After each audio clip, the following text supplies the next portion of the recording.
अस्सलाम वालेकुम नाज़रीन, मैं हूं कैसर मजीद और आप देख रहे हैं दी ऑल मीडिया।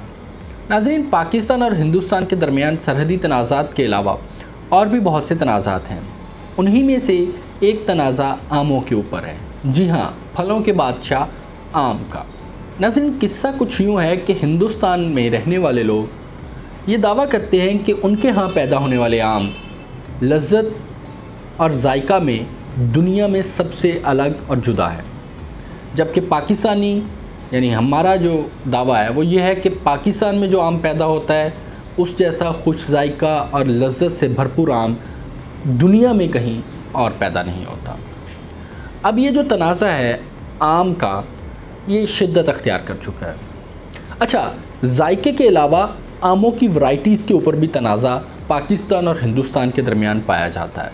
मसलन अनवर रटोल आम है जो पाकिस्तान में आपको पता है बहुत ज़्यादा पैदा होता है, ख़ुसूसन मुल्तान, रहीम यार ख़ान, ये वो इलाके हैं जहाँ अनवर रटोल काफ़ी बड़ी मिकदार में पैदा होता है और पाकिस्तान में ग़ालिबन 1,20,000 टन के करीब अनवर रटोल सालाना पैदा होता है।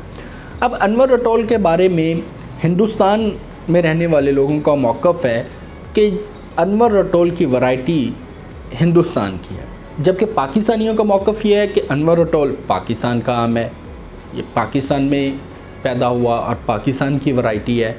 यानी हिंदुस्तान और पाकिस्तान दोनों अनवर रटोल की वैरायटी के ऊपर अपना अपना दावा करते नज़र आते हैं। हकीकत यह है कि रटोल आम की वैरायटी पहली मरतबा अनवरुल हक नामी बागबान ने हिंदुस्तान की रियासत उत्तर प्रदेश की एक तहसील खेकरा के नज़दीकी गाँव रटोल में 1920 में लगाई थी।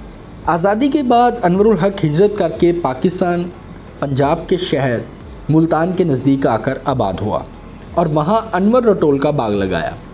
वहीं से अनवर रटोल पंजाब के दीगर शहरों समेत सिंध तक फैल गया। अनवर रटोल जिसका आगाज़ हिंदुस्तान के रटोल नामी गांव से हुआ, मगर बाद में ये वैरायटी पाकिस्तान की हो गई। पाकिस्तान में अनवर रटोल जैसे मैंने पहले बताया 1,20,000 टन के करीब सालाना पैदा होता है और दुनिया भर में पाकिस्तान ही सबसे ज़्यादा अनवर रटोल एक्सपोर्ट करता है। मगर दिलचस्प बात यह है कि इस खुश जायका और लजीज़ आम अनवर रटोल के बारे में हिंदुस्तानियों का ख्याल है कि ये आज भी बेहतरीन हिंदुस्तान में ही पैदा होता है।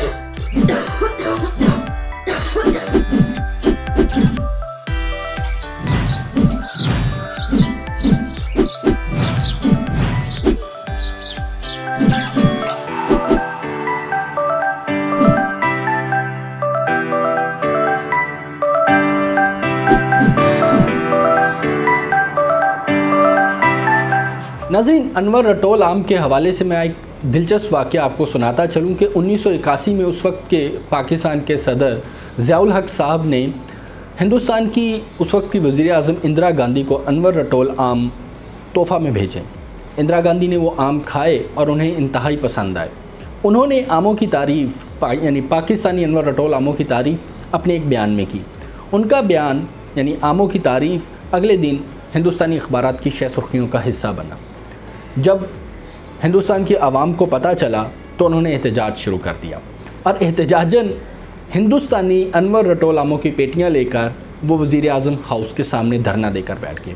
उनका एक ही मुतालबा था कि हम ये अनवर रटोल आम जो हिंदुस्तान में पैदा होते हैं वज़ीर आज़म इंदिरा गांधी को पेश करना चाहते हैं ताकि वो खाकर ये अंदाज़ा लगा सकें कि जो हिंदुस्तान में अनवर रटोल पैदा होता है वो पाकिस्तानी अनवर रटोल से जायका में कहीं बेहतर है।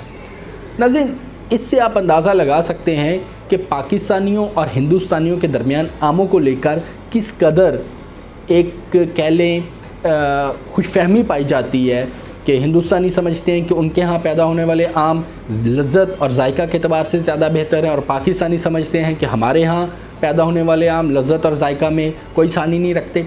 तो एक्सपोर्ट मार्केट में जिन दो आमों का मुकाबला, यानी एक पाकिस्तानी अगर आम को लें और एक हिंदुस्तानी आम को लें, तो मुकाबला जो एक्सपोर्ट मार्केट में होता है ख़ुसूसन दुनिया के बड़े शहरों में, वो होता है पाकिस्तान के चौसा आम और हिंदुस्तान में पैदा होने वाले अल्फांसो आम का।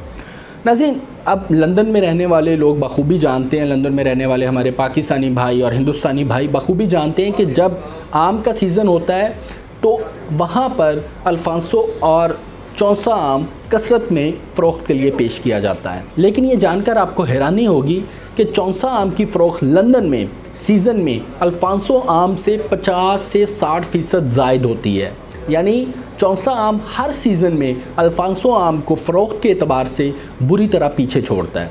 अच्छा, अल्फांसो आम का मुकाबला हिंदुस्तानी करते हैं जी कि दुनिया की आलमी मार्केट में अल्फांसो सबसे ज़्यादा फ़रोख्त होता है, पसंद किया जाता है।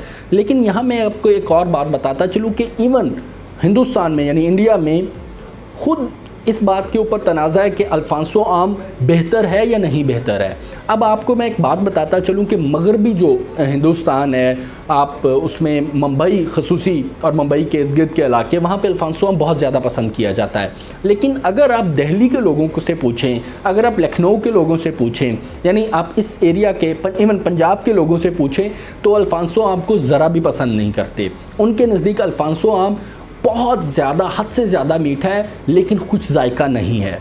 तो इसलिए अगर इंडिया के अंदर अल्फांसो आम को बहुत ज़्यादा पसंद नहीं किया जाता, वहाँ पे इख्तलाफ है अल्फांसो आम के हद से ज़्यादा जायकादार और खुश जायका होने में, तो फिर आलमी मार्केट में वो कैसे पाकिस्तान के चौसा आम का मुकाबला कर सकता है। तो आपको जो बैरून मुल्क रहते हैं वो लोग अच्छी तरह बखूबी वाकिफ़ हैं कि वहाँ पर जो ज़्यादा आम फ़रोख्त के लिए पेश किए जाते हैं उनमें चौसा है, अनवर रटोल है, अल्फांसो है और सिंदड़ी है। यानी कि 4 आम ज़्यादा फ़रोख्त के लिए पेश किए जाते हैं। उनमें से 3 जो आमों की वैरायटीज़ हैं, यानी चौसा, अनवर रटोल और सिंदड़ी, वो पाकिस्तानी है। इसलिए इस चीज़ का तो मुकाबला ही नहीं बनता कि एक्सपोर्ट की मार्केट में, आलमी मार्केट में पाकिस्तानी आम हिंदुस्तानी आमों से कहीं ज़्यादा बेहतर और कहीं ज़्यादा फ़रोख्त होते हैं। आखिर में नाज़रीन, आम के हवाले से मैं इतना ही कहूँगा कि आम चाहे पाकिस्तान का हो या हिंदुस्तान का, है तो फलों का बादशाह। इजाज़त दीजिए, अल्लाह आपका हामी और नासिर हो।